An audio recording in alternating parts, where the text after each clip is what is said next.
Hola amigos, ¿qué tal? ¿Cómo están? Bienvenidos a una semana más de Por las Rutas de la Curiosidad. Y el día de hoy nuevamente tenemos invitados. Primero Jorge, ¿qué tal? ¿Cómo estás? ¿Qué tal, Daniel? ¿Cómo estás? Así es, bienvenidos a una nueva edición de nuestra segunda temporada. Un saludo muy grande a todos quienes nos escuchan desde las distintas plataformas de podcasting, así también a quienes nos escuchan por Hispanoamérica Radio. Así que muy buenas noches para ellos. Y comenzamos, Daniel, porque efectivamente una semana más estamos muy bien acompañados. Hoy día vamos a hablar de un tema del que se habla poco, en realidad, pienso yo, que se habla poco, que debería de hablarse un poco más, porque muchas veces cuando nosotros pensamos en la historia del Perú, incluso cuando lo estudiamos en el colegio o cuando lo conversamos con nuestros amigos o familiares, a veces pareciera que la historia del Perú está tan parametrada y digamos que olvidamos de que antes incluso de la llegada de los incas existían muchas personas que vivían en distintas zonas del Perú, tanto aquí en Lima como en el interior del país, como en todas las distintas zonas, distintos valles, y que ellos ya tenían planteados una forma de vida, tenían sus propias costumbres, tenían una forma de hacer sus edificaciones, sus cerámicas, y la llegada y el crecimiento del Imperio del Tahuantinsuyo pues significó un cambio de paradigma en todo el antiguo Perú. Bueno, todavía no era Perú, pero en todas estas tierras prehispánicas. No, claro, es que el tema, como has mencionado, más que no ser muy hablado, en realidad no es muy discutido, porque lo conocemos muy bien, es uno de los temas que más se menciona, o mejor dicho, más representativos de la historia, en este caso prehispánica de nuestro país. Lo hemos escuchado en el colegio, lo escuchamos de repente en el instituto, en la academia, pero como dices, ¿no? Está tan parametrizado que no se discute, es tal cual y pensamos que es como nos lo enseñan y no es así, pero vamos a hablar de eso también a lo largo del programa. Así es, así que para hablar de eso, estamos aquí con Sergio Sáez Díaz. Sergio, bienvenido por las Rutas de la Curiosidad. Gracias por la invitación, chicos. Bueno, como mencionaban, un tema que se ha trabajado, se tiene bastante información, pero muy poco, ¿no? Se ha tocado, muy poco se ha discutido en los colegios, sobre todo, ¿no? Así es. Bueno, Sergio nos está acompañando hoy día, él es arqueólogo, así que él tiene mucho conocimiento de todo lo que significó, pues, la vida de los antiguos pobladores del Perú prehispánico, justamente en esta zona donde nos vamos a adentrar hoy día, en la sierra central de lo que hoy día es Perú. Claro, que es justamente una de las zonas de donde más se habla ¿cómo podemos decirlo? Paradigma, ¿no? Y cuando ocurre la expansión de los incas, ¿no? Primero que luchan contra los chancas, luego contra los huancas, que supuestamente fueron enemigos feroces, eran ambos, huancas y chancas eran una especie como de estados muy grandes, también muy, muy organizados, pero bueno, vamos a conversar de eso y a ver que no necesariamente pues tiene que ser así, ¿no? Claro, hay todo un tema en realidad que incluso nos daría para horas de discusión de Claro. También cómo se construye las historias regionales, ¿no? Porque, y sí me parece importante recalcar eso, ¿no? Al final la historia termina siendo muy, hasta para los temas precoloniales, muy limeñocéntrica, en el sentido de que, o sea, todos son culturas, y esta frase me gusta mucho de Lumbreras, ¿no? Que él decía, todos eran culturas, pero llegaron los españoles y se acabaron las culturas. Y ahora ya hablamos del virreinato y es como que no hay culturas. Y casi todo se cuenta desde el punto de vista de Lima y Claro. todos estos procesos se ven hasta alejados, ¿no? Y cuando sucede esto, ¿qué genera? Que haya discursos locales, regionales, que se comiencen a formar no necesariamente con un estudio, digamos, historiográfico, arqueológico sólido, pero se forman y se difunden y son bien fuertes, ¿no? Como mencionabas el tema, por ejemplo, de la Confederación Chanca, que en el sur es conocido y es bien fuerte el discurso en Ayacucho, o el tema de la Nación Huanca. También en la Sierra Central es... Claro, que cuando uno revisa cómo se formó ese discurso no existía antes de la década de los 70, por ejemplo. No se hablaba de una Nación Huanca. Y así podemos hablar en realidad de casi todas las regiones. Por ejemplo, en Pasco, el Imperio Yerovilca. Igual, o sea, hay un montón de elementos que justamente se forman ante prácticamente el abandono al momento de difundir esta información, ¿no? Y bueno, antes de entrar en el tema y que nos cuentes un poco el contexto de lo que nosotros vamos a encontrar en toda esta zona de la Sierra Central y otras zonas aquí del país, quería preguntarte qué tan importante pues es el trabajo de la arqueología que ustedes realizan justamente para poder recrear y reconstruir la historia prehispánica, teniendo en cuenta pues que no existen fuentes como por ejemplo las fuentes escritas, porque como bien sabemos pues antiguamente no se tenía conocimiento todavía de la escritura, pero hay otras fuentes indirectas. Y en este caso, ¿cómo es que la arqueología ayuda para que nuestros oyentes lo puedan conocer? Sí, hay un tema que, a pesar de que la arqueología está en todos lados, o sea, y realmente es parte del discurso de la identidad nacional, ¿no? O sea, ustedes vean hasta partidos políticos usando los símbolos, ¿no? Digamos, Perú Posible de Toledo usando la chacana. La chacana, claro. El APRA usó desde que pudo los símbolos Chavín. Ustedes habrán visto, por ejemplo, la Universidad de Villarreal que tiene el Estela Raimond de Sí, claro. símbolo. Sí, eso sí. Claro. Ellos tenían esta imagen de la falcónida como broche, o sea, y hasta ahorita lo siguen usando. Y está tan presente, pero el trabajo de nosotros, los arqueólogos, arqueólogas, es poco conocido. Casi todo se reduce a la cerámica decorada, que excavas tesoros, que encuentras ciudades perdidas. Y con tu traje de explorador, ¿no? Claro, y estás como Indiana Jones, ¿no? O sea, que no tiene nada relación con la realidad. Pero, a ver, yendo a la pregunta en específico, sí, tenemos un gran problema en comparación con otros lugares que hay fuentes escritas, ¿no? O sea, si bien ahorita hay un debate de si existía o no un tipo de escritura Sí. en los Andes precoloniales, así ha existido, igual hasta ahora no lo podemos descifrar. Entonces, la aproximación es bastante indirecta. No podemos tener esa precisión como, por ejemplo, hablar de tal o cual dictador del Imperio Romano y que hubo la batalla tal, donde murieron tantas personas, donde se conquistó tal ciudad, donde un error humano llevó a estos acontecimientos, o que es un tema transversal de 200 años digamos, de la destrucción de una ciudad. O sea, esa especificidad que luego también se contrasta con la arqueología, porque obviamente los textos históricos tienen un sesgo. Claro. A mí me da mucha risa, por ejemplo, en los textos de Plutarco, él habla hasta de lo que dije, las últimas palabras de los soldados, y es como, es imposible, pues. No, pues no. Pero está allí, y o sea, le da color, y tú ya lo comparas con los datos arqueológicos y enriquece la información. En cambio, acá nosotros no podemos. Claro, tienes que reconstruir desde la misma arqueología todo lo que Claro. no hay de fuentes escritas. Desde la materialidad. Y para mí, así, espero que sea una buena analogía para describir la arqueología. Yo les diría, por ejemplo, si ustedes quisieran saber cuál es el consumo actual de la ciudad de Lima, Ujú. por distritos, digamos, ¿dónde tendrían que revisar? O sea, ¿qué consume la gente en comida, en ropa? En la basura. Exacto. Entonces, porque realmente los arqueólogos excavamos basura. Ujú. Una de las fuentes más ricas de información es justamente buscar la basura, dónde bota la gente las cosas. Porque entonces, digamos, por un texto, si uno encuentra de acá a 1000 años un texto, no sé, de un catálogo de un supermercado, tú podrías creer, la gente consumía mucho pescado, o comía mucho pavo, o comía tales o cuales verduras. Pero luego vas a la basura. O la gente era muy blanca. O por ejemplo, No, por ejemplo. o por ejemplo, Tal cual. o que es porque ha sido una sociedad aria, pero tú vas a la basura, digamos, de Mi Perú, del distrito de Mi Perú, Claro, y cerca no, de Ventanilla. y no tiene el acceso, digamos, a ciertas cosas, ¿no? No sé, el agua, estas aguas que venden en algunos supermercados que cuestan como 10 soles botella, no sé, eso la gente ya no está consumiendo. No. Entonces estás contrastando la información, porque sí sería una fuente escrita. El catálogo digamos, de Saga, el catálogo de Totus, son fuentes escritas, no es solo libros de historia. Ujú.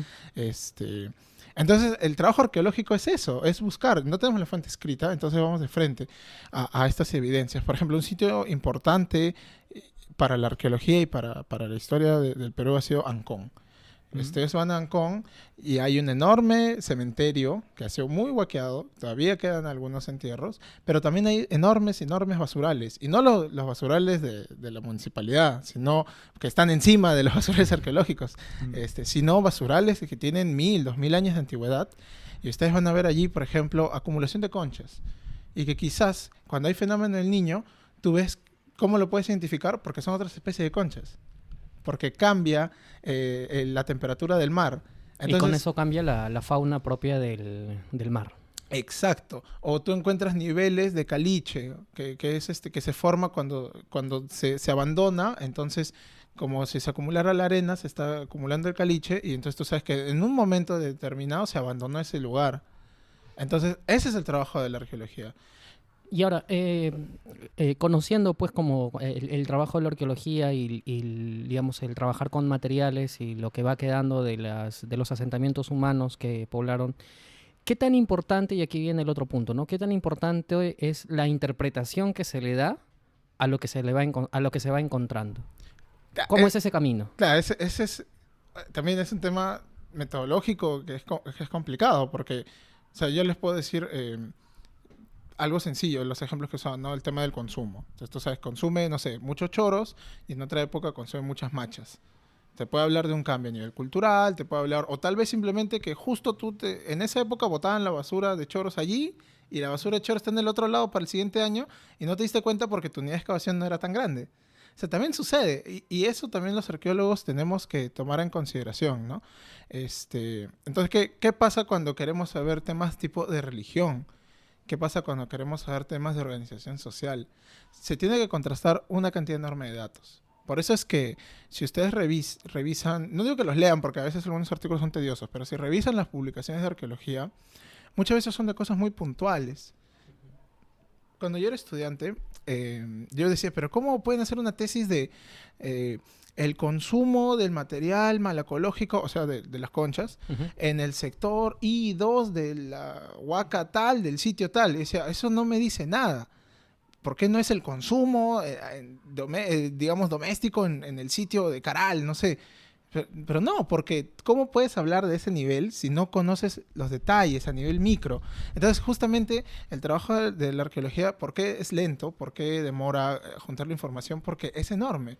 Entonces, ustedes quieren saber, al azar, algo acá en Lima, tipo los alimentos que comían durante los de la cultura Lima. Entonces, tú no puedes simplemente excavar una casita en Huaca Pucllana. Claro. Porque ahí solo estarías averiguando los alimentos que comían en esa casa en Huaca Pucllana.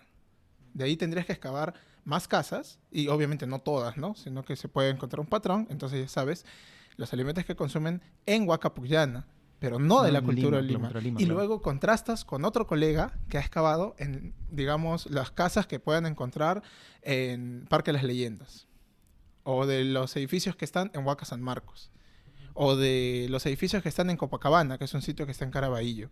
Y allí recién, pero vean todo ese trabajo que se ha tenido que hacer.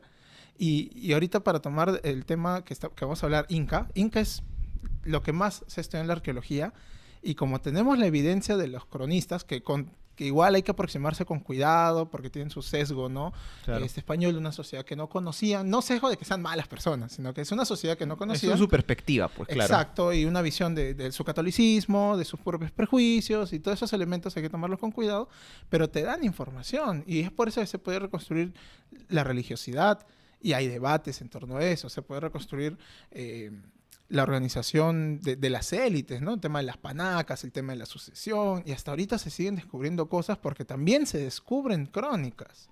Hace solo 150 años no existía en nuestras manos para contrastar la crónica de Huamán Poma. Hace 150 años no teníamos, por ejemplo, la crónica de Betanzos completa, que es una de las que nos da muy rica información sobre la élite inca cusqueña. Entonces, así va creciendo la información y van contrastando.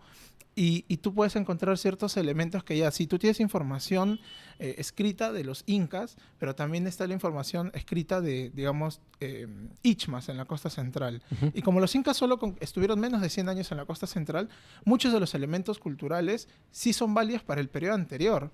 Entonces ahí ya puedes hacer ese ejercicio. Si encuentras ciertos elementos que contrastando, hay algunos colegas que para mí exageran y hasta lo traen, digamos, hasta la época del formativo, Garagay, Chavín.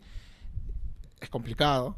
También hay un debate, una discusión, y es un punto de bastantes críticas a la arqueología, pero es así como vamos reconstruyendo la información, ¿no? Es un trabajo bastante pesado. Bien, bueno, más o menos, Daniel, hemos tenido un panorama de cómo es, pues, que es el trabajo de cómo es el trabajo de la arqueología. Y que es un trabajo de investigación tremendo, pues, ¿no? Como armar un rompecabezas, pero gigante, que puede tomar años o hasta, ¿por qué no siglos? Claro, y no tienes todas las piezas. Claro, exacto. Y es un rompecabezas, además, que se va formando. Primero hay que hacer el trabajo de abajo, el seguimiento con información, como tú dices, muy, muy básica, para luego poder ir haciendo trabajos cada vez más macros y llegar ya a conclusiones un poco más concluyentes, valga la redundancia. Pero bueno, Daniel, en el siguiente bloque vamos a conversar y adentrarnos ya en cómo era la situación que vivía el Perú prehispánico, precolonial, antes de la expansión del Imperio Incaico. Nos vamos a la Sierra Sur y la Sierra Central entonces. Hispanoamérica Radio, orgullosos de nuestro folclore.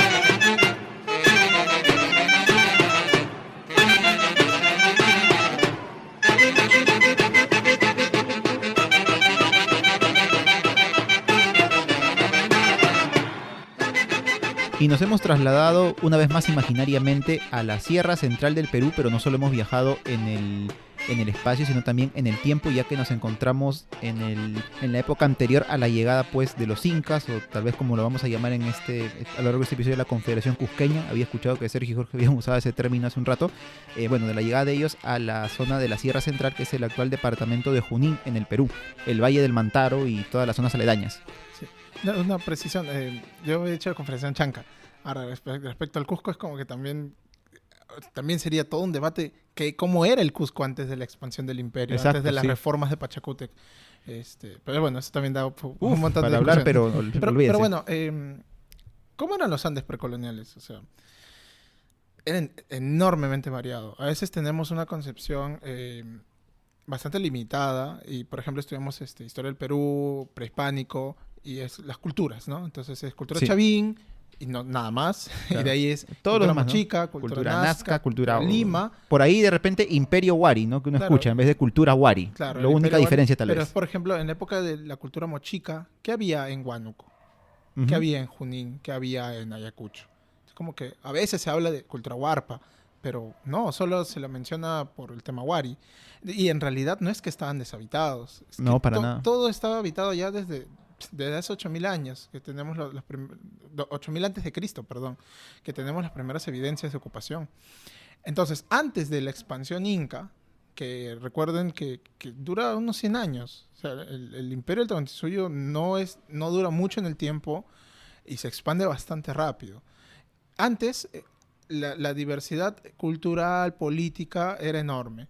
Tenemos desde estados como Chimú, Claro. un estado bastante jerárquico, con rey, burócratas, con un análogo de rey que era el Chimocápac.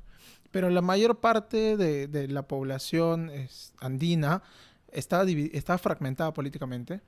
Tenemos bastantes grupos étnicos, o podemos llamar culturas, pero que tampoco tienen una unidad política.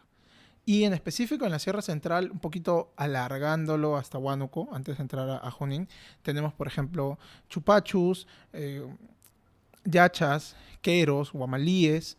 En Pasco teníamos yarush, y en Junín desde el norte teníamos chinchaycochas, taramas, chauchas, huancas, que llegaban hasta una parte de lo que es actualmente Huancavelica. De Huancavelica, por ejemplo, estaban anjaras, chocorvos. O sea, es una enorme variedad cultural. Y no es que cada uno hablaba un idioma diferente o tenía un estilo cerámico diferente o una arquitectura diferente, sino que es un tema de identidad. Así como actualmente se han generado bastantes identidades, y sí, hay diferencias en los trajes típicos, pero Claro. no se ve, por ejemplo, una diferencia en la arquitectura muy marcada. Ujú. Pero en algunos sí. O sea, la variedad es enorme y no podemos definirlo todo a partir de un estilo cerámico. Por ejemplo, nosotros podemos decir cerámica mochica, ¿no? Cultura Claro, mochica. es lo más representativo de esta cultura, Por llamémoslo. ejemplo, pero los debates actuales es que no había una unidad política mochica. Y habían culturalmente por lo menos separados mochicas del norte y mochicas del sur. Mochicas del norte al norte del Valle de Chicama y mochicas del sur del Valle de Chicama para el sur, valga la redundancia. Entonces, tú ves un estilo, pero ya la arqueología te está dando nuevas luces. Llegando al Valle del Mantaro, que es lo que trataremos, por ejemplo, la cerámica es la cerámica que llamamos Mantaro. Ujú. Ujú. Y la cerámica mantaro lo usan 3 grupos diferentes, tanto xauxas como huancas como anjaras, y ellos tienen otros elementos que los diferencian. Entonces eso también a tener en cuenta, ¿no? Porque era algo clásico hace 100 años de que sí, una cultura, una cerámica. Una cultura, un tipo de arquitectura. Claro, era el rasgo distintivo, ¿no? Era Exacto. la manera de clasificar, y digamos que uno llevaba en el colegio, digamos que era la forma de decir, el horizonte temprano, el horizonte tardío, y cada cultura, como tú dices, tiene su propia cerámica, elementos distintivos, qué sé yo, los huacorretratos, O los mantos paracas. o los mantos paracas, Claro, y listo, ¿no? También desde la misma textilería, sino que como los textiles no se conservan tan bien por las Sí. condiciones medioambientales, Ujú. entonces entonces la cerámica, en el caso de los Andes, se convierte en un elemento identificador clásico, ¿no? Entonces eso, es una fragmentación política enorme. Pero ¿qué sucedía, digamos, ya en específico del Valle del Mantaro? Bueno, en el Valle del Mantaro, solamente tocando la región de Junín, Sí. teníamos 2 grupos étnicos principalmente, Ujú. que eran xauxas y huancas. Ujú. Las crónicas, como la descripción de Andrés de Vega, nos hablan de que había un tercer grupo que eran los chongos o los chuncus, ¿no? Que sería el La nombre forma españolizada, pues chongos, ¿no? exacto.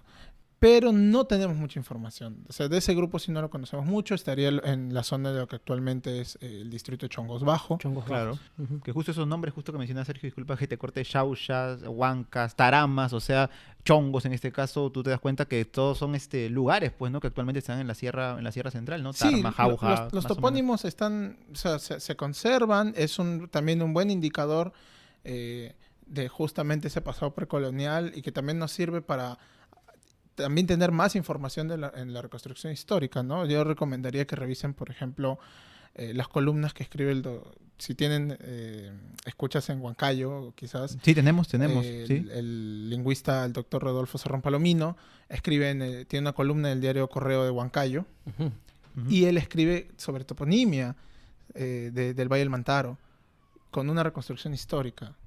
Y eso te da luces, te da elementos para poder distinguir, para poder hablar de culturas, para poder hablar de... Hasta del idioma mismo, ¿no? Cómo el quechua se fue desarrollando ahí, el quechua huanca, que es tan distinto al quechua de la zona sur, ¿no? De Cusco, de Bueno, Ayacucho. el tema del quechua también es tema aparte, ¿no? Porque, Hasta- digamos, y Sí. bueno, para comentarle un poco a nuestros oyentes, que sigan a Sergio en el Twitter, que él ya luego nos va a darnos su cuenta, porque tú has desarrollado algunos hilos ahí muy interesantes y bueno, sobre eso, o sea, sobre el quechua, en realidad no es un solo quechua, pues, ¿no? Son Claro. muchos tipos de quechua, que son muchas lenguas. Sí, ese es un tema que cuando yo lo conozco hace poco, yo no soy lingüista, pero me pareció interesante difundirlo.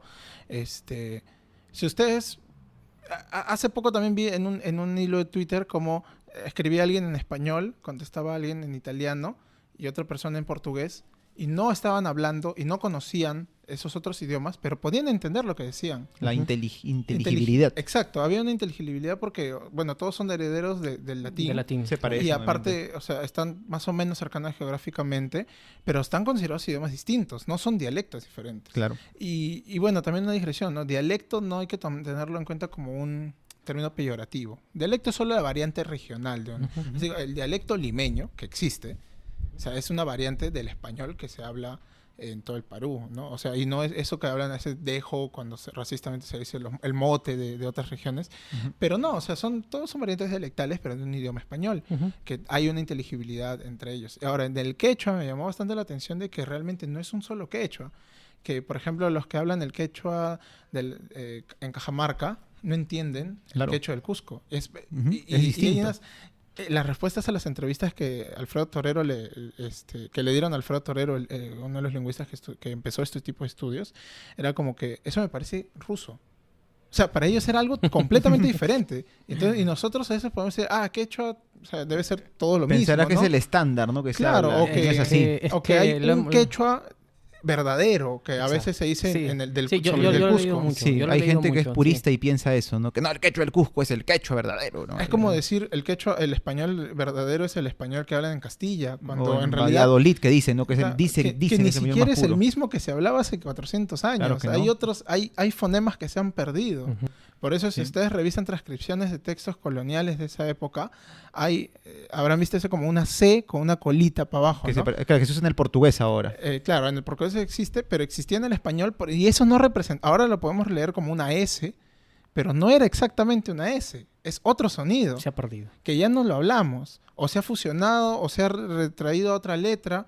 Entonces, esas cosas son bien interesantes y justamente en el Valle del Mantaro se habló uno de los quechuas, uno de los, más o menos a nivel general, habrán como unos 8, Ujú. que serían, según la clasificación de Alfredo Torero, el Cajamarca Cañaris, que se habla en Ecuador, en la Sierra Piura, En Sierra Cajamarca. Norte del Perú.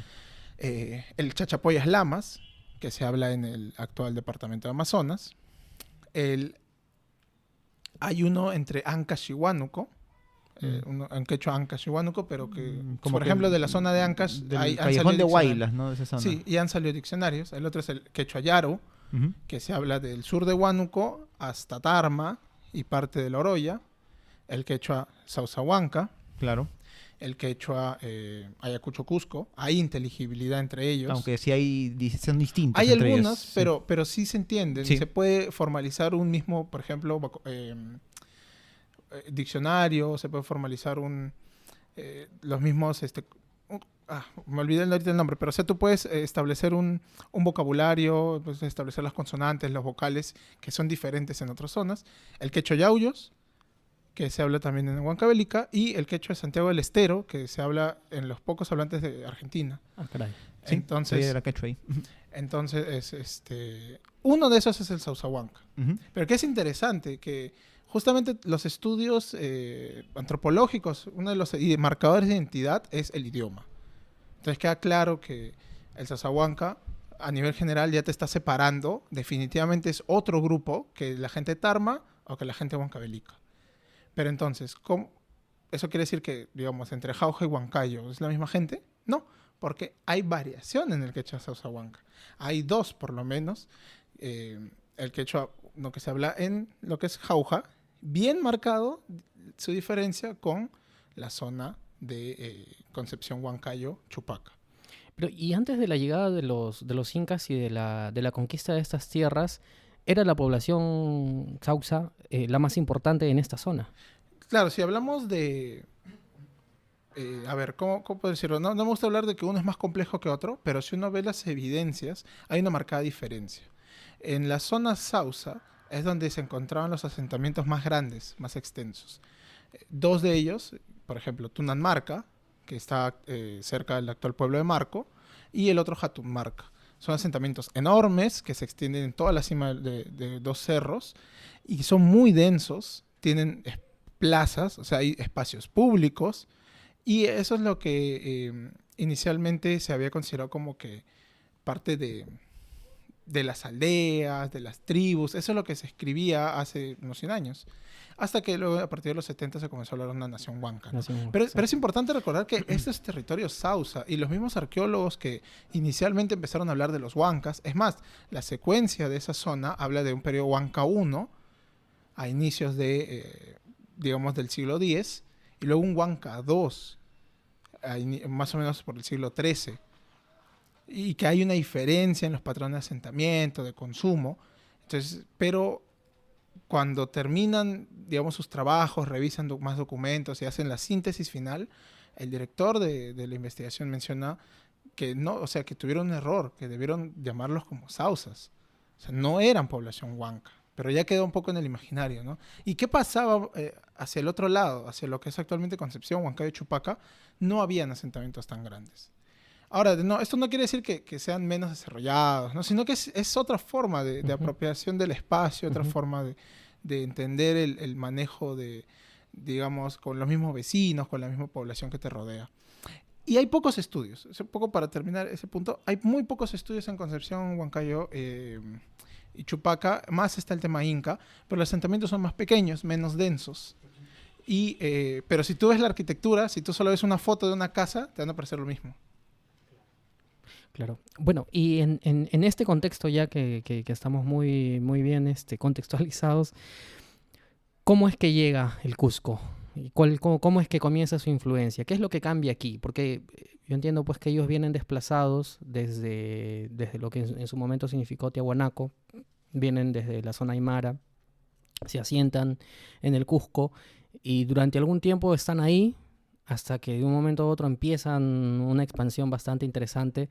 Yo no sé, y dinos tú si es que esto se había visto antes en toda esta zona, es decir, esa idea, ¿no? Ese cambio de paradigma que hay con respecto a todos los habitantes que estaban hasta entonces. Bueno, yo creo que como antecedentes de un control político-administrativo más grande, ¿no? Más allá de tu zona nuclear, está claramente el tema de Wari.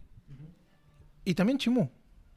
Porque a la par que empezaba a desarrollarse Chimú, en lo que sería, digamos, la antigua zona de los mochicas del sur, Claro. también está desarrollándose lo que es Lambayeque, que algunos colegas le llaman Sicán, pero bueno, el nombre inicial fue Lambayeque, en lo que es lo que ahora conocemos que es los mochicas del norte. Y al final todo se convirtió en Chimú. O sea, hay una conquista que, digamos, que sea a la fuerza o por pactos, pero hay una conquista y un cambio. Pero creo que el más conocido es Wari, que es parte de un núcleo que conocemos como Huarpa, y que comienza a llegar influencia de tanto estilísticamente Nazca, aparecen cosas también de la zona de Tiwanaku, y luego se forma un estilo propio, y luego este estilo comienza a verse en muchos otros lugares. Y luego comienza a verse también construcción de asentamientos con un patrón distinto, como Piquillacta, por ejemplo, en el Cusco, que es un sitio enorme que nunca se terminó de construir, pero que se ve como está implantado en esa zona y irradia digamos, su cultura alrededor, ¿no? Y su cultura en el sentido de que su forma de ver el mundo, de los elementos que estaban utilizando, tanto la vajilla doméstica como digamos, la realización de enormes fiestas o la manera de enterramiento. O sea, hay una influencia marcada. Parte de esa influencia, por ejemplo, en el recientemente descubierto sitio de Castillo Guarmey, donde también, o sea, toda esa cerámica nueva, formas de enterramiento, mausoleos, no existe previamente. Previamente ahí había influencia mochica, marcado, pero después llega con fuerza el tema Wari. Claro. Ahora, hay un debate entre colegas, bien fuerte, sobre qué cosa, o sea, si es realmente el imperio Wari un imperio expansionista militar, o es solo un tema de relaciones comerciales, de intercambio, porque también puede ser. Claro. Digamos, actualmente, por usar otro ejemplo moderno, o sea, Coca-Cola encuentras en todos lados, y Coca-Cola es un bien de Estados Unidos. Sí. Y Estados Unidos, digamos, no es que este país, ya uno puede discutir sobre si la influencia política y todo, pero este país no está gobernado por un estadounidense. Claro que no. Pero hay una influencia cultural marcada.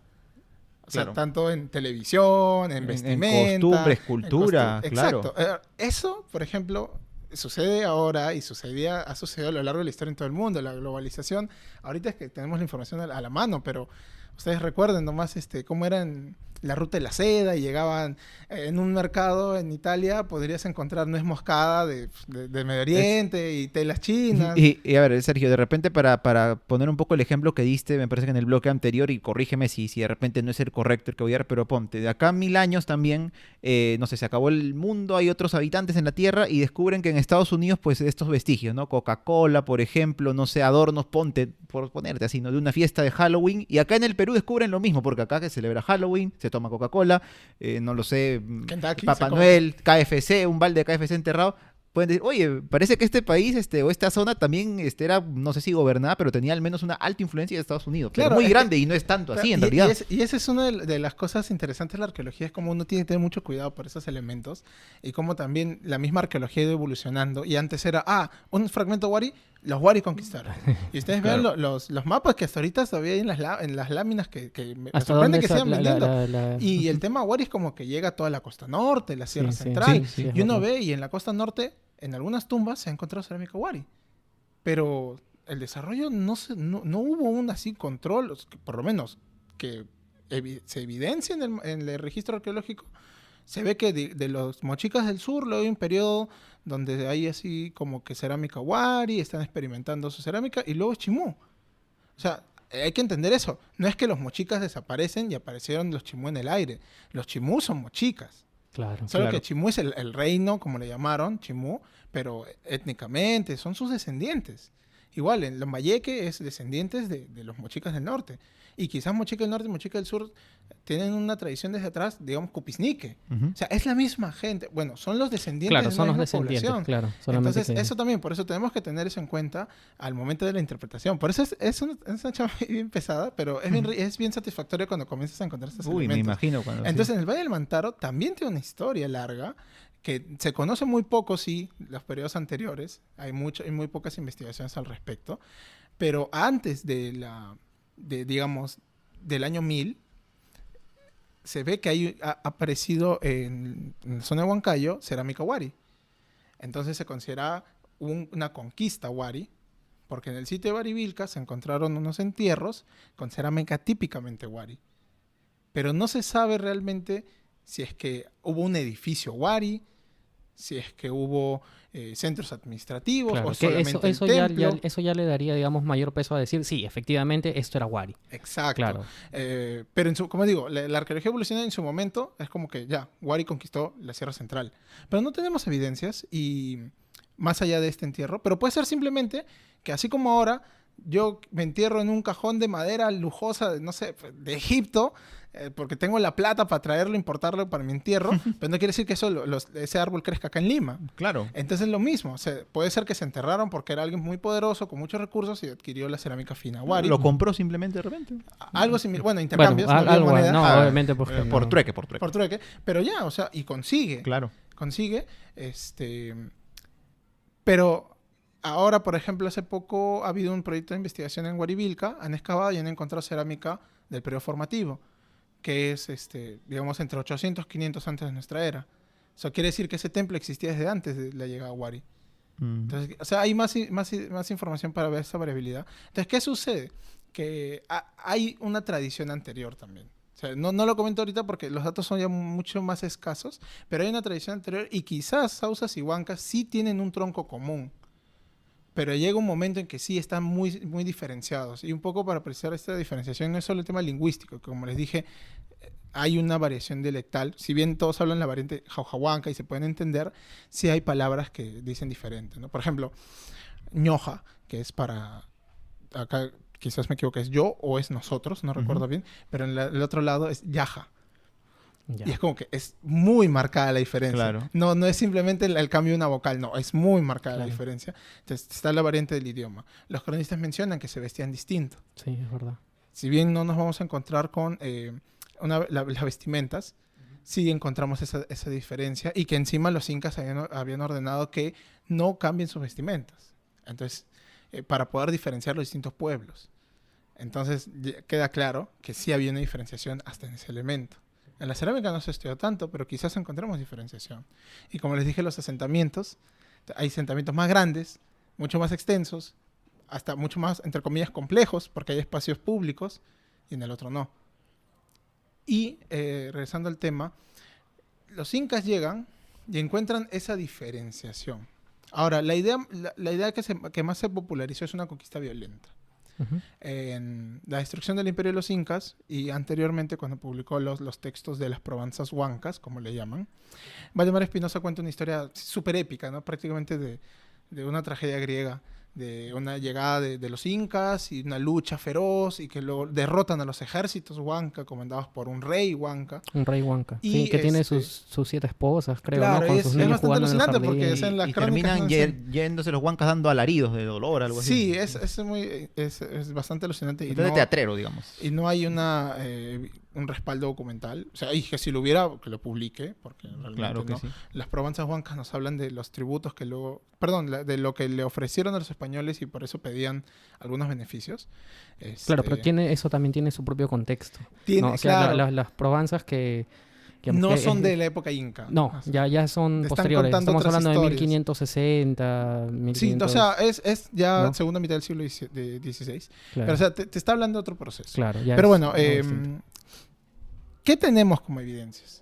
Y ahí regresamos otra vez al problema que les decía de la reconstrucción y lo que me comentabas, ¿no? Cómo saber si es que era de acá 1000 años se encuentra en el Perú y en Estados Unidos, Claro. que hay un control político, económico, cultural. Y yo les diría, por ejemplo, como una pregunta abierta, ¿no? ¿Cómo saber si hubo una guerra? ¿Cómo saber si hubo batallas? ¿Qué tendría que aparecer? Bueno, rastros de... No solo cadáveres, me imagino que armas, por ejemplo. Pero aunque bueno, las armas, ahora que lo pienso, las entierras igual. O sea, O sea, haya entiendo habido que guerra o los no haya ejércitos guerra, ¿no? se establecen en campamentos, digamos, y por Claro, ahí de pero- repente podríamos Pero encontrar eso, algunos ¿qué vestigios. evidencias deja? Mm. Porque si hay un conflicto, los cuerpos no quedan tirados. Se los llevan y los entierran. O sea, ¿cómo saber? O sea, los campos de batalla... Es difícil. Campos de batalla así en todo el mundo no es que se hayan escapado un montón. ¿Por qué conocemos, no sé, pues, que los griegos lucharon en Maratón? Porque está en los Porque documentos, están en las crónicas, crónicas. claro, en son este las caso sí. crónicas. ¿Cómo sabemos que Napoleón pierde en Waterloo? Porque hay un recuento histórico, pero no es que tú necesariamente vas a ir a Waterloo y vas a excavar 1000 cadáveres. Ujú. No, eso no sucede, porque la gente los recoge, los llevan, los entierran, etcétera. Entonces, es un poco complicado. A mí me gusta mucho que, por ejemplo, el tema Wari. Se habla del tema militarista y todo, pero dicen, ¿pero dónde están las evidencias? Y entonces dices, bueno, hay cerámica que muestra guerreros con arcos. Y dicen, no, pero puede ser simplemente un dibujo. Porque, que digamos, hayan pintado o que hayan tallado en la estela de Raimondi al dios de los báculos, no quiere decir que existió ese personaje en Ujú. la realidad. Claro. Y entonces es un tema que siempre es complicado de probar. Y como también hay una corriente, digamos, que idealiza el pasado andino, entonces se niega también desde un espectro, también por motivaciones políticas, que haya habido violencia.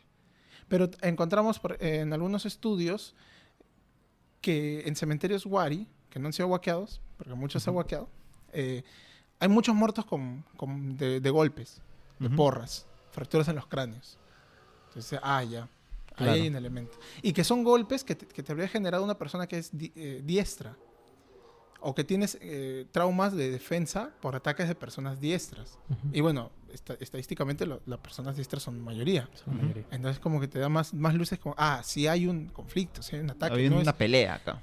claro, no es que ha sido casual, porque entonces no debería haber una mayoría digamos, de golpes desde la diestra, ¿no? Si es algo aleatorio, si es que, no sé, hubo un derrumbe, algo, tienes golpes en otros lados. Claro. Y esas personas que han investigado también tienen una constitución física muy buena. Ujú. Cuando tú entrenas y trabajas, digamos, como militar o tienes un trabajo muy duro, tienes huellas en los huesos. Lógicamente. Sí. Los músculos Sí. se marcan en los Sí, sí, huesos sí. Y crecen de una forma diferente. Entonces, no sé, pues nosotros, que no somos guerreros, No, que no. no estamos, no trabajamos en chakra, No tiramos mecha, ¿no? entonces nuestros músculos no han marcado nuestros huesos y se va a notar. Si yo me muero y quedan mis huesos y se compara con un militar, van a ser Claro. completamente Sí, va a diferentes. haber una de todas diferencia. maneras. Entonces, hay esas evidencias indirectas, ¿no? Clásicamente vemos el tema inca como que su conquista, siempre lo repiten en los colegios, ¿no? Tenían dos estrategias. Ujú. O les prometían un pacto Ujú. y ya transaban, o les rechazaban el pacto y luego Iban conquistaban. con todo. Claro, ¿no? Entonces los mejores relatos sobre guerras lo tenemos con los cronistas. Y los cronistas son de todo tipo. O sea, podemos tener cronistas como, digamos, Betanzos, que te da Ujú. una riquísima información sobre el funcionamiento de las panacas, sobre cómo se movía la élite cusqueña, pero como estaba casado con una inca, descendiente de una panaca específica, le cambia la historia para que la panaca de ella sea más prestigiosa. Y eso está documentado porque se contrasta con los demás y la información inventa un abuelo que no existió. Entonces, para relacionarlo más con otro inca.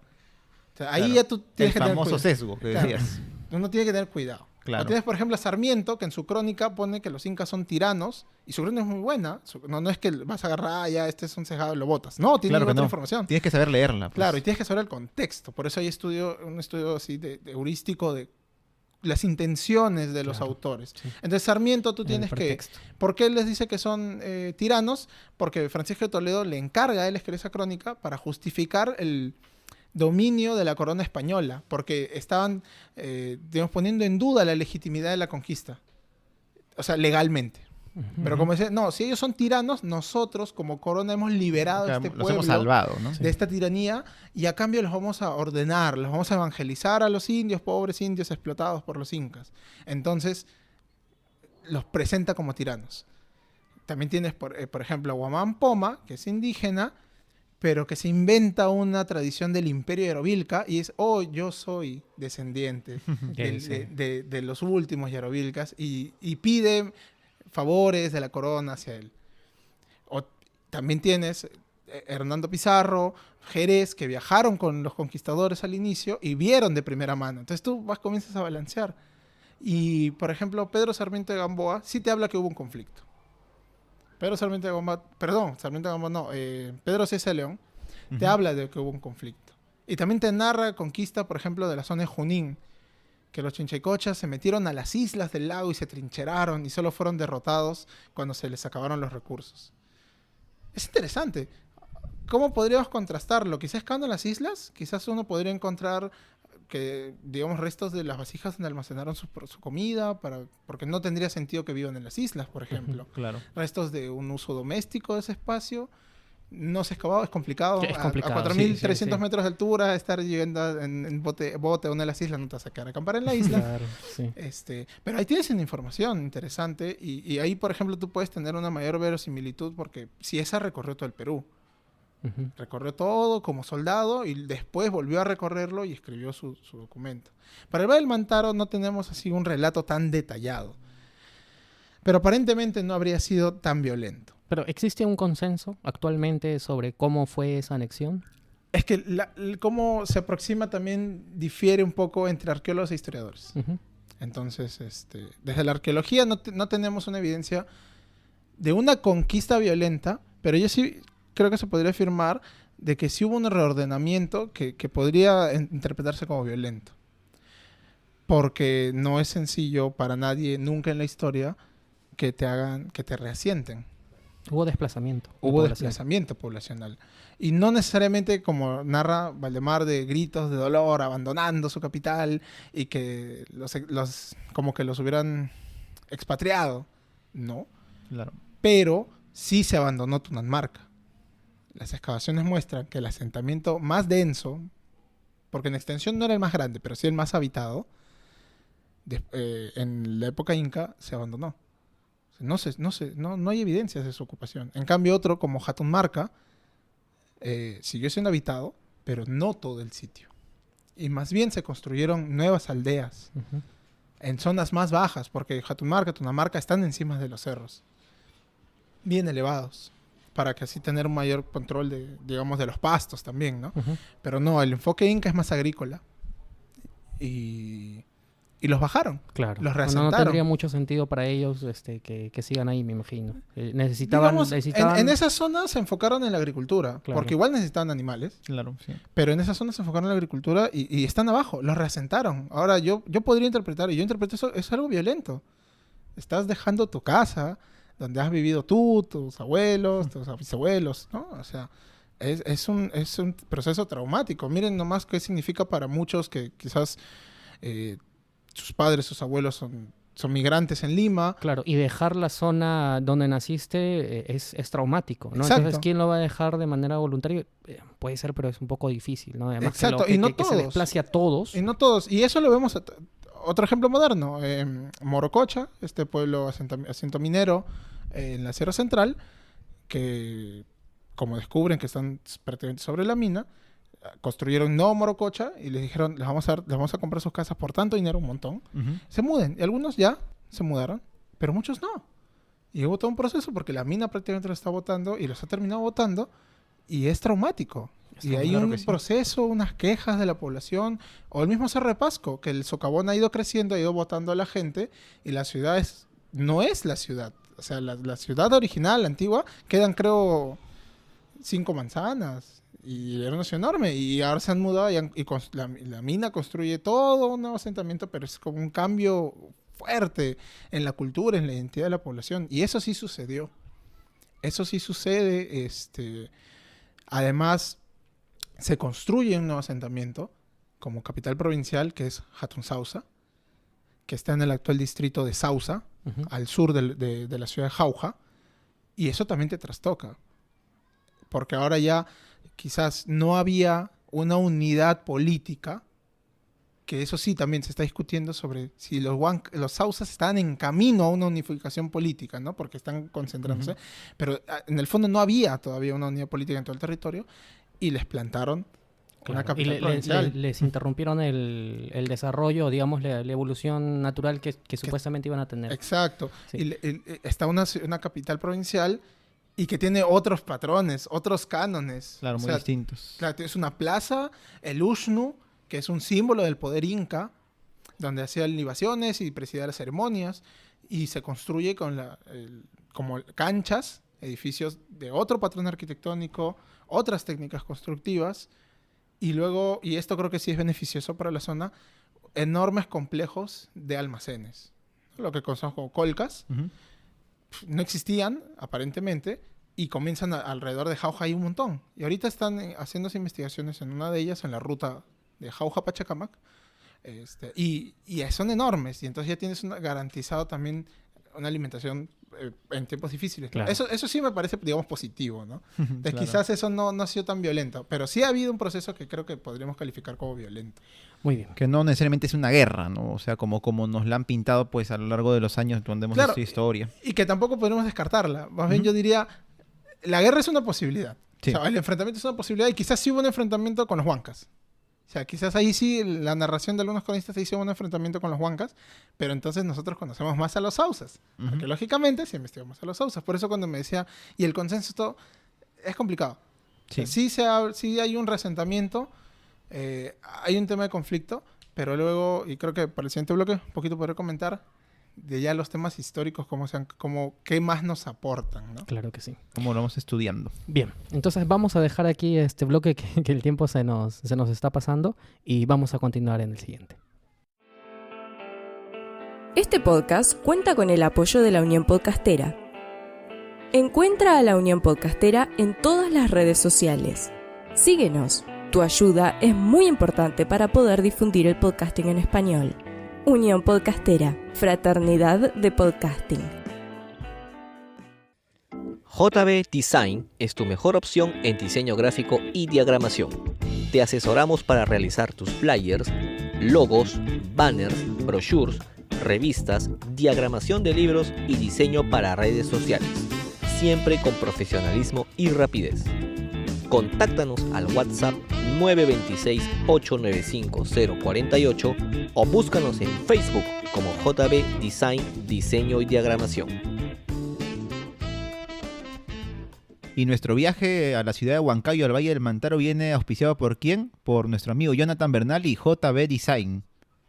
Así es, como saben, en esta segunda temporada JB Design es el responsable de el diseño de nuestra portada, Daniel, y también el diseño de todas las imágenes de nuestros programas. Y nuestro logo. Y nuestro logo, claro. Así que Jonathan, un gran abrazo. Ya saben que si quieren contactarlo, lo pueden contactar a su Facebook en JB Design o también al WhatsApp que ha dejado en su cuña. Así es, bueno, y Jorge, en este viaje imaginario que hemos hecho pues a la zona del departamento de Junín, bueno, esperemos que quienes nos escuchan desde allá no quieran lincharnos, porque lo que no queremos poner en duda tampoco es todo el tema del aguerrido, que fueron los huancas y eso, ¿no? Simplemente estamos todo viéndole una perspectiva muy, muy histórica, y que mejor que con Sergio, que pues conoce mucho de este tema y que nos ha hecho entender un poco de que la historia no es tal cual la han contado, ¿no? De que hubo una nación huanca, que estaban todos unificados, había un rey, un gobernante y se pelearon con los incas en una batalla épica. No necesariamente tiene que haber sido así.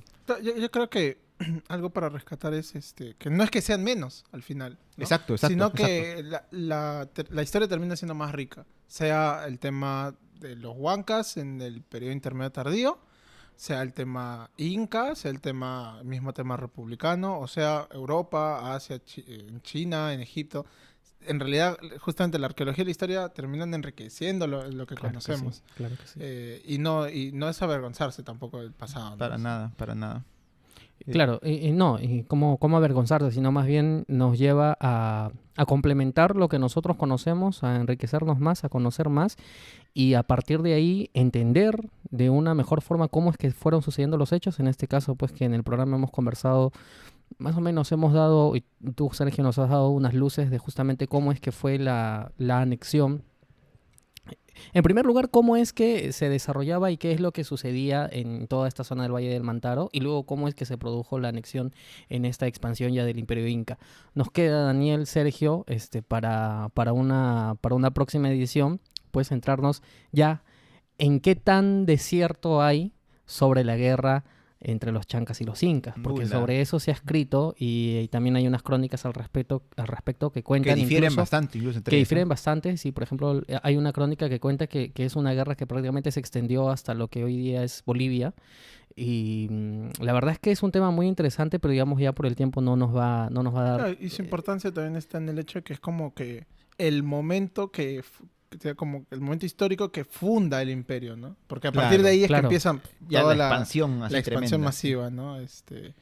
Y un dato que, yo, bueno, no me voy a extender tanto en esto, pero no quería dejar de lado. Otro elemento del control inca, que es importante, que creo que hay que recordar, es el control y la toma de poder de los espacios sagrados. Así como los españoles llegaron y pusieron iglesias sobre los templos de las huacas, Claro que sí. los incas también tuvieron un elemento similar. Sí, sí, sí. Pero no fue solamente poner el templo encima, sino era hacer sus caminos que te llevaran y poner a centros adoratorios.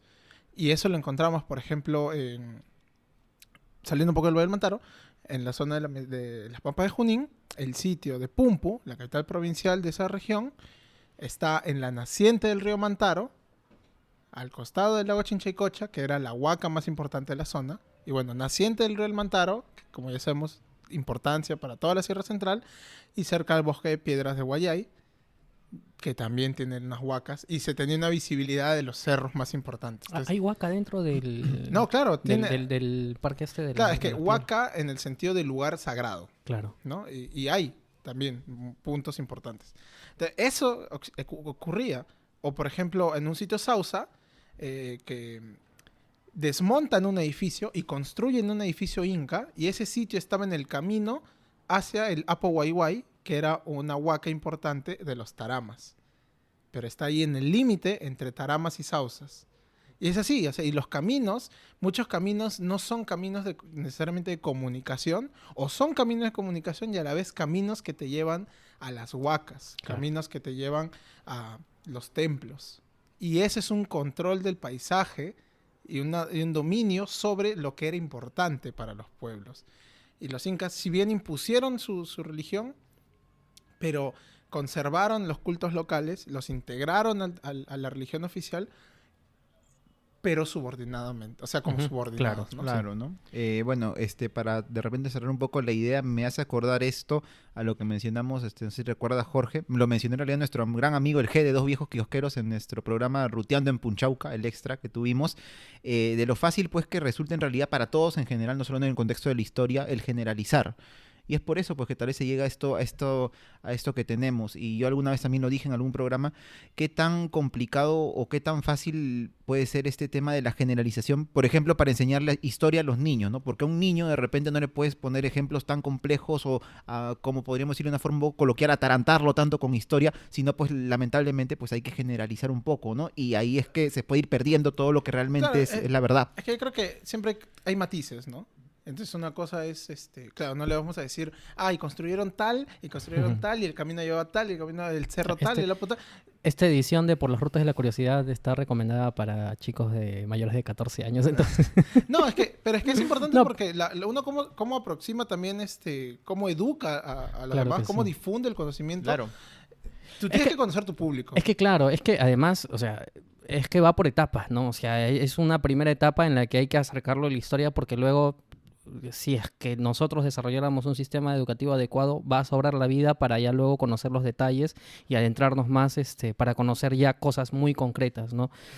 Pero bueno, al final la historia es un discurso, ¿no? O sea, conocer la historia objetivamente a veces es un poco difícil y a veces es un poco más fácil cuando nosotros nos acercamos a un texto histórico sin irnos muy lejos. Si tú revisas un texto histórico de historiadores que se escriben sobre la Guerra del Pacífico, vas a encontrar que lo que dice un historiador peruano es totalmente diferente a lo que dice un historiador chileno. Entonces, ¿qué es lo que pasa? ¿Una historia es más objetiva que la otra? No, lo que pasa es que muchas veces cuando se escribe la historia, la historia se escribe a partir de la subjetividad.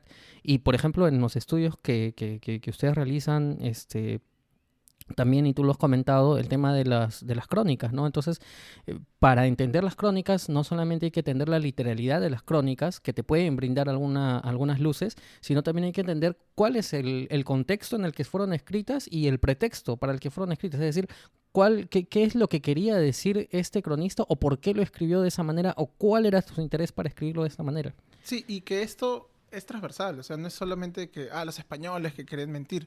No, los indígenas también contaron la historia a su conveniencia. Les comenté lo de Guamán Poma, que es el cronista indígena más importante, y él había prácticamente inventado esa tradición de los reyes yarovilcas, porque no hay evidencias de eso. Y justo, o sea, es como que justo su antepasado era el segundo al mando del Inca. Justo. ¿No? Oh, qué coincidencia. Pero también tenemos, regresando al Valle del Mantaro, que... Y cómo esta conquista que puede ser violenta desde un aspecto, pero también de pactos. Claro. ¿No? Y yo les recomendaría a los escuchas que puedan revisar los textos de José de la Puente Luna. Tiene un libro en el Fondo Editorial de la Católica que se llama Los Curacas Hechiceros de Jauja. Y, por ejemplo, ahí cuenta la historia de uno de los curacas que originalmente, cuando los entrevistan y para decir, tú, ¿por qué eres tú el curaca? Él dice, a mí el Inca me puso. Y como en esa época los españoles no cuestionaban la legitimidad de los incas, dice, entonces él es el legítimo curaca de la zona. Claro. Pero luego cuando llega a Toledo y cuestiona la legitimidad de los incas, entonces dice, yo no puedo decir que el Inca me puso, porque si el Inca no es legítimo, yo no soy legítimo. Entonces, él cambia su genealogía y dice que su abuelo era hijo de Manco Cápac. De Manco Cápac. Claro, o sea, hay una descendencia que era hijo del hermano, pero de Manco Cápac. Y es como que yo soy un descendiente y soy legítimo gobernante de esta zona. Y esa misma persona había dicho que había sido puesto por el Inca. O sea, eso quiere decir que es una persona, es un mentiroso, o sea, sí, ha mentido. Ha mentido. Pero es que tiene su agencia. Hay un contexto histórico en donde él no quiere perder. Porque lo están enjuiciando otros curacas. Y los otros curacas también tienen sus reclamos y es como que yo soy descendiente de otro, yo soy descendiente de tal. Y también está allí esa subjetividad. Que no, es como que no hay que entenderlo como que son malas personas, querían su conveniencia y todo. Porque justamente en un texto, de nuevo, de José de la Puente Luna, que el título es Curacas, amigos de cristianos, traidores a sus indios, ¿no? Sí, sí. Que hay que decirle a nuestros oyentes que nos lo recomendaste justo antes de iniciar el programa. Y que me pareció bien interesante esto, es que esta historia, los curacas al final traicionaron a los indígenas porque los mandaron apoyo a los españoles y al final eso facilitó la guerra, la conquista de los incas. Hay que entender, o sea, los huancas no son incas, los sausas no son incas, los ichma no son incas. Cada pueblo era diferente. Y no podemos entender las cosas como que son traidores de los andinos. No, claro, se habla como si hubiese existido una identidad, como si hubiéramos ¿no? Claro, un imperio, pues no sé, de 300, 400 años, cuando en realidad sabemos que era un imperio de información. Claro, y aún si hubiera sido un imperio de 500 o 1000 años, cada pueblo era distinto. Sí. Entonces, ¿y qué sucede? Que José de la Puente argumenta muy con información bastante clara y sólida, de que los curacas pedían eso y vieron porque era lo mejor para sus indios, por llamarlo de una manera. Es que ese artículo que tú has comentado sirve mucho para contextualizar. La verdad es que sí, yo lo leí y me gustó mucho para contextualizar y ver cómo es que posterior a la conquista de todo este territorio se van adecuando, ¿no? O sea, cómo es que entran en esta dinámica, en esta nueva dinámica de nueva vivir. Legislación. Claro, una nueva legislación y cómo poco a poco se van adaptando, se van acostumbrando. Incluso uno de ellos viaja hasta España. Para poder defender sus derechos. Al que lo han acusado de traidor a Felipe de Caupaucar. Y curiosamente él es el que le dan el escudo y que ahora es el escudo de la ciudad. O sea, ese era el escudo de los Huacrapáucar, pero se volvió el escudo de la ciudad de Huancayo. Está ahí en su identidad. Y algo bien chévere es que se han adaptado todo eso, pero siempre también pedían cosas para los indígenas, a los que ellos tenían que gobernar. Pero es que detrás de él es todo un lobby, ¿no? Lo que hoy día se llama. Es decir, que es así. O sea, si tú lo lees, tú te das cuenta pues que hay un círculo de intereses detrás de él para que él haga ese viaje, para que él logre esos derechos a nombre propio, pero obviamente también para defender los intereses de la población. Claro, y una consecuencia a largo que, por ejemplo, buena para la zona es que no hubo encomiendas. en el Valle del Mantaro no hubieron encomiendas, que eran eran el régimen, una de las razones por las que se rebela Tupac Amaru. Claro. Porque los encomenderos, perdón, eso era los corregimientos, lo siento. Sí. Pero esa es una herencia desde la época de las encomiendas, en donde a una persona le dieron una cantidad de indígenas. No le dieron tierras, le dieron indígenas. Y las tierras que ellos trabajaban para mantenerlos. Entonces, y hubo muchos abusos, y hubo mucha explotación. En el Valle del Mantaro no hubo porque ellos pidieron que no hubiera. Ellos dijeron, no, nosotros los hemos ayudado, así que ahora nosotros merecemos beneficios. Y el Valle del Mantaro no tuvo. Y luego uno ve, y uno ve hasta las cosas tipo reforma agraria y todo. Claro. O sea, esas instituciones han seguido, tienen un trasfondo histórico enorme, y uno comienza a ver, esto es consecuencia de esta actividad. O sea, también tener eso en cuenta, ¿no? Siempre ver, no quedarse en el momento. Uno dice, son traidores a los indios, no lucharon por la independencia, o no lucharon porque hubo peruanos también que apoyaron a los realistas. O sea, Claro. y todos esos momentos que siempre son de debate, siempre hay que tener una visión más macro, ¿no? O sea, ver el proceso. Porque al final, digamos, la independencia era una lucha entre criollos y españoles. Sí. No se benefició al indígena. Aquí ya lo hemos conversado muchas veces. Claro, O sea, entonces es no que se es así. benefició al indígena, no se benefició a los negros, que siguen siendo esclavos. Y Pero luego cuando San Martín llegó, claro, supuestamente abolió la esclavitud, pero llegó Pero- Simón Bolívar y Sí, Regresa. nuevamente, sí. Y nuevamente, y ¿no? luego Así vemos que la bueno. guerra del Pacífico y tampoco podemos decir los bolivianos son traidores, a mi parecer, porque es otro contexto, es otra época y Perú Es que- se mete a una guerra, o sea, y comienzas a ver Claro, todos los que- elementos. lo que pasa es que, no sé, esto es algo, y yo siempre se lo he comentado a Daniel, un poco ya para ir concluyendo las Ujú. ideas, que a veces nosotros queremos juzgar la historia con los ojos de hoy. Sí. O sea, queremos juzgar procesos históricos que han pasado hace 4, 3, 4, 5 siglos con la perspectiva moral del siglo XXI. Y entonces nos estamos olvidando todo el trasfondo, todo el trasfondo social, Claro, político no- que existía. No se va a dejar de señalar que, o sea, fue malo, no sé, No. la corrupción que hubo con la época del Lógicamente. Guano, digamos, o Claro. que O los abusos de la época de la conquista, obviamente. claro, o que habían sacrificios de niños durante el incanato, También. que había, pero tampoco es como que una visión maniquea de que nosotros, los indios traidores, que no apoyaron a los incas, o los peruanos traidores que lucharon a favor de los realistas. No, o sea, es otra visión, cada uno tiene sus propias motivaciones, cada uno tiene agencia. Cada uno tiene una razón de ser. Y ya para cerrar, creo, con el tema del Valle del Mantaro, la historia es más rica de lo que uno espera, de lo que uno puede asumir, ¿no? No se reduce todo a esta es una guerra de buenos y malos. Y si uno traicionó al otro es malo y salió con... No, o sea, los incas no eran huancas. Tuvieron sus conflictos, tuvieron sus alianzas. Los españoles tuvieron ayuda de uno u otro lado, tuvieron sus conflictos, tuvieron También. sus alianzas.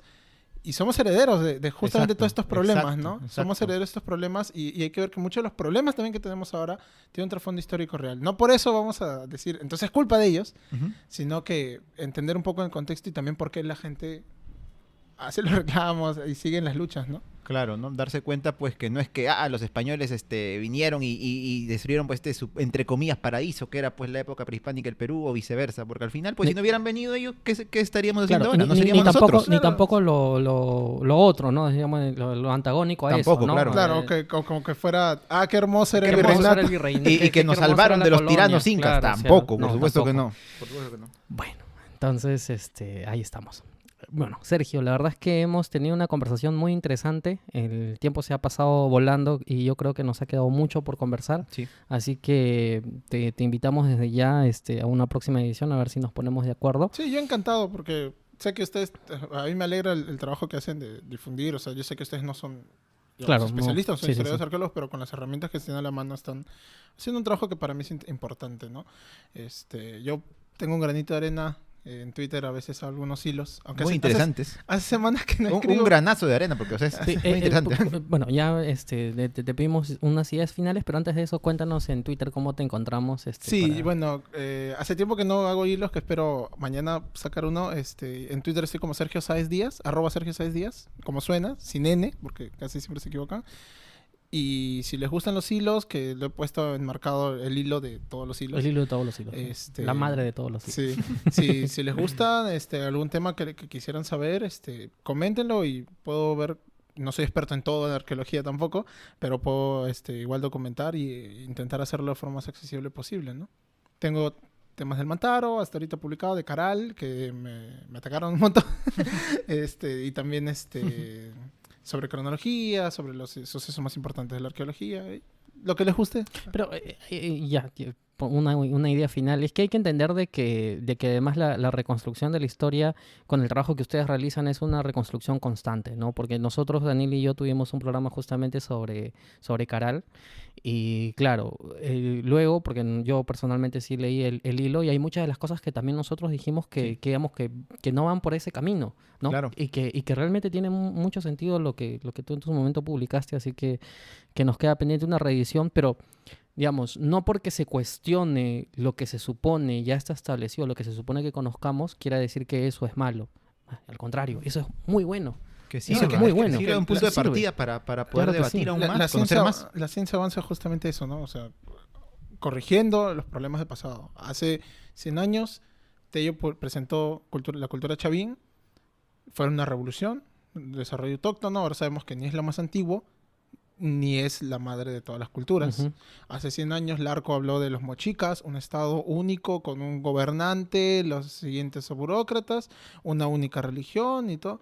Y ahora sabemos que no, que hay más variación. Y no quiere decir que Larco se equivocó, sino que con lo que tenía en su mano Claro. podía plantear eso y en realidad hasta ahorita la secuencia del arco se sigue usando. Ujú. Sí, es verdad. Bueno, Daniel, unas ideas finales ya para terminar esta edición. Pues lo que mencioné hace un momento, ¿no? O sea, que sirva todo esto como un punto de partida, como había dicho, para poder aprender cada vez más, ¿no? Sobre todo, en realidad para todos, no solamente para quienes, o sobre todo para quienes nos gustan más pues estos temas acerca de historia, ¿no? Pero el poder conversar acerca de estos temas y a otras personas que nos puedan, como en este caso de Sergio, ¿no? Aportar tal vez un poco más con lo que ellos conocen para poder enriquecer más todo este debate que va a seguir y todos los descubrimientos que van a surgir de acá a muchos años, ¿no? Que van a cambiar seguramente todo el curso de lo que ya conocemos y que esté establecido, lo cual, como dijo pues Sergio, no es malo, ¿no? Eso va a seguir evolucionando como evoluciona todo en el mundo. Así es. Bueno, amigos ruteros de la curiosidad, espero que este programa haya sido de su agrado.